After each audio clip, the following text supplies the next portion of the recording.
você que está agora na cozinha, que delícia, preparando ouro em grão, preparando feijão, preparando a comida, tudo agora com mais impostos. Se você mora em alguns estados, como em São Paulo, por exemplo, não descuida, bata palmas, mas olho no fogão para não deixar queimar, tá tudo muito caro, não podemos brincar. Eu adoro repetir que as palavras são a embalagem das ideias.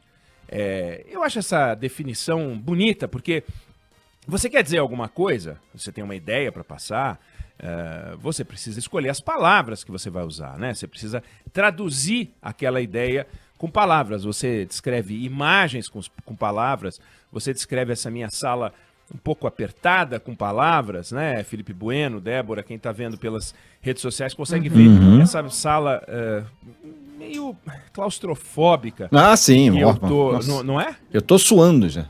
Pois é, tá vendo? Suando, claustrofóbica, são palavras para traduzir esse ambiente apertado em que eu tô nesse momento. Você descreve ideias com palavras, você descreve fatos com palavras, como a gente aqui na Band News FM descreve as coisas que estão acontecendo. Eu fico impressionado, por exemplo, quando entra alguém descrevendo, falando sobre o trânsito, né? Descrevendo o trânsito lá do alto, e aí vai falando, olha, no sentido tal, perto da ponte tal, tem que selecionar, se não disser qual é a ponte. São palavras que a gente vai escolhendo para descrever e orientar as pessoas. Então, as palavras, elas orientam, as palavras são mágicas. Você pode, por exemplo, conforme a palavra que você usa, você consegue mentir falando a verdade. Tosse é uma palavra também. Pô, como é que você consegue mentir falando a verdade? Parece uma coisa absurda o que eu estou dizendo, mas é possível. O governador João Dória, por exemplo, nesse momento, ele está conseguindo esse feito. Ele está mentindo falando a verdade. Aí alguém vai dizer, peraí, você está acusando o Dória de ser mentiroso? Não, ele está falando a verdade. Não, peraí, então ele está falando a verdade? Não, ele está mentindo. Mas como assim? Bom, desde o dia 1º de janeiro, portanto, há 3 dias, uma lista importante de produtos no estado de São Paulo passou a pagar mais impostos. É indiscutível. O que é pagar mais impostos? Pagar mais impostos é o seguinte, você tinha um produto que era fabricado ou comercializado, esse produto recolhia X de impostos. Aí ele passa a recolher X mais alguma coisa. Portanto, ele está pagando mais impostos, está recolhendo mais impostos do que recolhia antes. Aí virá um defensor do João Dória para dizer, não, para, você está maluco.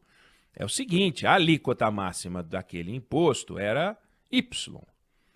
E a pessoa pagava nada, mas a tabela dizia que podia cobrar Y. Ele está cobrando Y sobre 2. Então ele está, na verdade, trabalhando com uma carga tributária menor, que era isento por uma liberalidade do governo, um decreto anterior, e ele diminuiu esse presente que a sociedade tinha, o que o setor tinha, etc. E ao fazer essa redução, continua, portanto, sem ter aumento dos impostos, porque só aumentaria se passasse de Y. É um jeito de vender as coisas, né? É uma coisa interessante. Certa vez perguntaram para o Fidel Castro o seguinte, vem cá, a situação na ilha está tão grave, Fidel, que as universitárias estão se prostituindo. Ele fala, não, é o seguinte, até as prostitutas na ilha têm nível universitário. Olha que interessante. Ele pegou e torceu tudo para dizer que não era em função da situação econômica lamentável da ilha que as universitárias, ou que universitárias, estavam recorrendo à prostituição. Ele disse que todo mundo na ilha estuda de forma que até prostitutas têm nível universitário. Ele vendeu como algo positivo aquilo que lhe foi perguntado como algo negativo. Então, é a mesma coisa o João Dória. É uma escola Fidel. Vamos tentar maquiar a realidade falando a aspas verdade, quando na verdade é uma mentira. É indiscutível que os impostos aumentaram em São Paulo. Quem pagava menos, paga mais. Mas ele poderia cobrar mais ainda, porque se reajustasse efetivamente a tabela, coisa que ele não fez. Então fica nesse joguinho.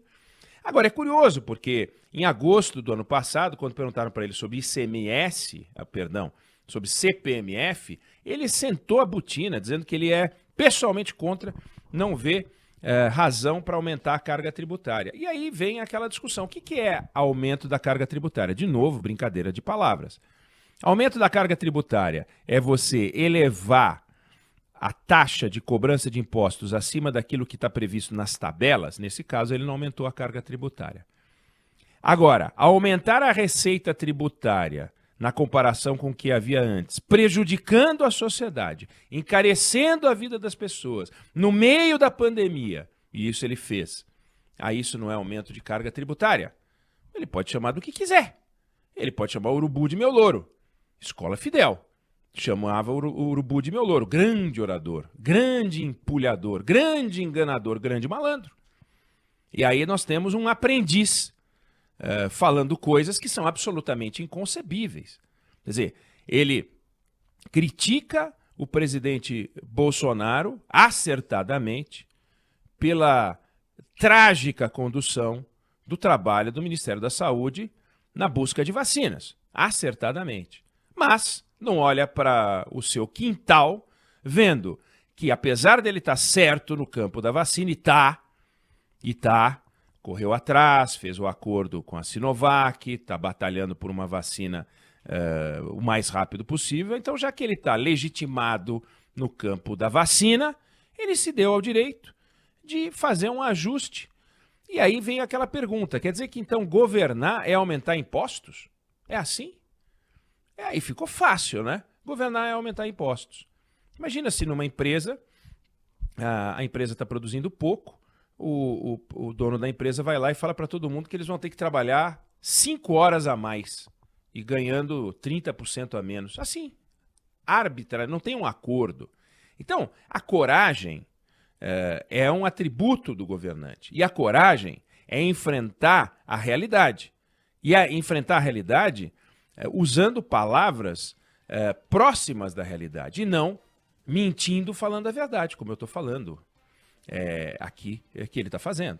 Quer dizer, por que ele bateu bumbo quando ele reduziu o ICMS do querosene de aviação? Ele bateu bumbo quando ele reduziu o imposto sobre calçados. Aí ele falava. Quando ele faz o movimento contrário, ele cala. Ele, em janeiro de 19, zerou o ICMS de frutas e verduras. Deu 32 mil entrevistas sobre isso.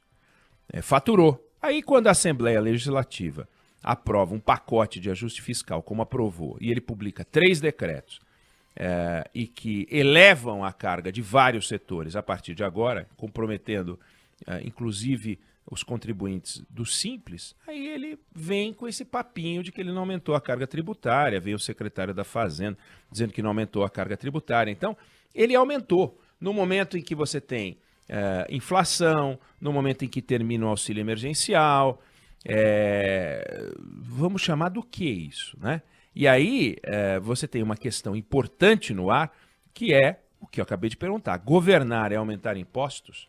Essa é a escola João Dória? E desconversar sobre isso? É isso que o João Dória quer levar para o Palácio do Planalto? Porque ele vive falando, vive se comportando, vive se mexendo como se fosse candidato à presidência da República. É isso que ele vai levar para Brasília? É assim que ele vai governar o Brasil? Quer dizer, o Brasil que tem uma carga tributária de 35%, vai na escola João Dória vai para 40%?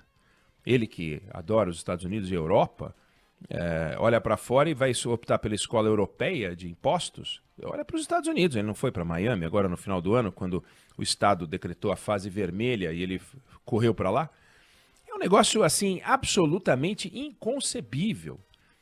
Merece todas as críticas. Ele disse que quando erra, né, quando ele foi para Miami, ele deu uma explicação esfarrapada e disse, não, quando eu erro eu sou o primeiro a admitir o meu erro, então estamos voltando, etc. e tal. Bom, volta atrás, está errado isso, encontra outro jeito, corta na carne. Como assim? Quem é que hoje nos ouve e consegue aumentar o próprio salário? Não tem como aumentar o próprio salário a não ser trabalhando mais. O Estado está trabalhando mais, arrecada mais, ou seja, se o Estado está fazendo mais coisas, a atividade econômica aumentou, vai aumentar a arrecadação naturalmente. Agora, mexer nas alíquotas, brincar com a alíquota, o que é isso? É parte do trabalho dele? É parte do trabalho dele fazer essa gestão. Então, corta na carne, nessa mesmo pacote de ajuste fiscal, tem lá itens para eliminar empresas e tal. Elimine empresas, reduz os custos, faça aquilo que promete fazer e que não está conseguindo. Tanto que recorreu ao aumento de impostos para repor o caixa do Tesouro Paulista. É esse exemplo que ele vai levar para o Brasil? É um negócio complicado. Então, o Bolsonaro merece todas as críticas na gestão da vacina. Tem um ministro que é um desastre. Errou e o João Dória acertou. Agora, no campo tributário, é um escárnio que o estado mais rico do Brasil dê esse exemplo para o Brasil. Vá lá e aumente os impostos. E fique dizendo que não aumentou o imposto. Quer dizer, faz o que todo mundo está vendo. Aquele moleque que entrou na cozinha, saiu com a boca suja de chocolate, que é o caso do João Dória, está com a boca suja de chocolate, e disse que não pegou um pedacinho da barra de chocolate ou não enfiou a mão naquele pote de creme de avelã. Claro que enfiou a mão no pote de creme de avelã, tá tudo sujo, debaixo da unha tem chocolate, na boca tem chocolate, limpou na camisa. Ele não faria isso porque ele não vai fazer isso, porque vai sujar a camisa dele. Mas tá tudo sujo de chocolate, todo mundo tá olhando pro Dória e diz, olha ali, ele comeu chocolate, gente. Roubou o chocolate ali na geladeira, tá todo mundo vendo isso. Eu gosto de guardar chocolate na geladeira, eu gosto daquele geladinho, sabe? 999-592-100. Você guarda chocolate na geladeira ou prefere deixar no armário para ele ficar meio molinho? Eu gosto daquele contraste da temperatura. Então, não sei, Felipe Bueno e Débora. A Débora pega e fala, eu odeio chocolate. Não. Ela nunca falaria isso, nunca. Não, né? Hein, Débora? Você põe na geladeira ou você gosta dele? Então, na geladeira fica esquisito. Mas aí fica muito duro, fica meio ressecado. Rançoso, sei lá. Rançoso, você gostou dessa palavra? É bonita. Obrigado. Chocolate é bom de qualquer jeito. É de qualquer jeito, né? Até rançoso. Então, acho que aqui tem uma questão para a gente discutir, porque governar é fazer aquilo que é melhor para a sociedade. Claro que recompor o caixa é importante. Mas se essa é a ferramenta de trabalho, falta dinheiro, aumenta os impostos, nós estamos fritos, pô. Estamos fritos. Essa escola Dória, no Brasil inteiro, significa aumentar a carga tributária do Brasil. Significa diminuir a capacidade de produção, significa comprometer o trabalho dos empresários, significa diminuir aumentar a distância do Brasil para a América Latina, para a gente poder ocupar espaço no mundo. Significa ter mais artigos importados aqui dentro do que artigos produzidos aqui dentro. É um negócio muito complicado. Você pega um mesmo veículo vendido nos Estados Unidos, um automóvel vendido no Brasil, lá é mais barato. Como é que pode? Ah, não, mas é porque lá vende mais. Mas por que vende mais? A gente já falou disso aqui. Você pega duas lojas de tênis, uma nos Estados Unidos e uma no Brasil. A que tem lá é mais barata, pagando às vezes até um aluguel mais caro, mas ele vende tanto mais, mas tanto, que ele pode cobrar menos. Aqui tem que vender menos, porque o preço é alto, e aí o preço fica mais alto ainda para pagar o aluguel, pagar o condomínio e pagar os impostos do João Dória. Então, a Marta Suplicy, candidata que foi prefeita de São Paulo, tentou voltar à prefeitura de São Paulo e tomou uma surra porque ficou conhecida como Martaxa. E ela mexeu naquilo que é a coisa mais sagrada que tem, é o nosso bolso. Ela foi lá mexer no nosso bolso, ganhou esse apelido de Martaxa, quebrou a cara e não conseguiu ser prefeita de novo por causa disso. O PSDB bateu muito no Martaxa. O PSDB do João Dória bateu muito no Martaxa. O PSDB do João Dória bate muito na CPMF. Aí vai o Dória e cria o Martaxa dele. Não tem um menor cabimento. Dá para ele voltar atrás, dá para ele rever isso, dá para ele assumir como erro, porque ele vai levar essa até 2022. Ele entrou com um discurso na campanha dele, reafirmou esse discurso, se posicionou de um jeito e agora está fazendo o oposto daquilo que prometeu. É inconcebível, ainda mais nesse momento que exige sensibilidade social que ele não está demonstrando nessa canetada.